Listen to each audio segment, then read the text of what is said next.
Oo, kasi yung yung ginagamit natin, yung up to historical record lang eh. Tatanungin natin yung mga tao, saan ba yung baha dito? Gaano kataas? Hanggang bewang.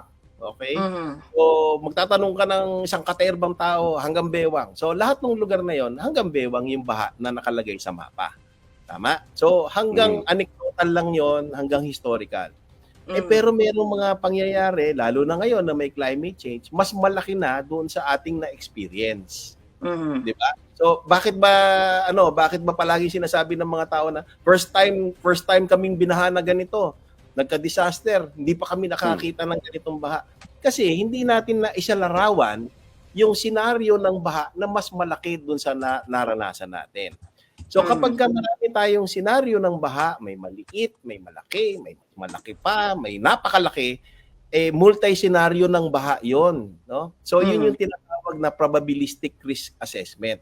Para yung mga hindi pa natin naranasan na baha, nasa hazard map na katulad na ganito, tapos nilalagay na natin, isinasali na natin doon sa ating master plan. Para kung sakaling dumating yun, kung sakaling dumating yung ganon, ay preparado tayo, hindi tayo nabubalaga.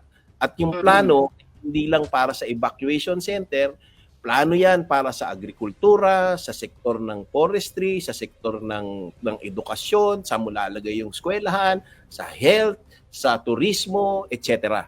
No? So, imagine mo, 'di ba? Imagine mo kung plinano natin ng tama yung lugar across all of these sectors, edi tuluyang uunlad yung ating mga komunidad, yung ating bansa. 'Di ba? Kasi preparado, nag-anticipate ng mga malalaking dilubyo. Kahit magkaroon ng dilubyo, konti lang ang pinsala. Na, nami-minimize natin. Ang Okay, word ang dyan, tanong mo Prof, dyan, ay Prof, hindi tayo teka, Michael, magkakagulatan. ang tanong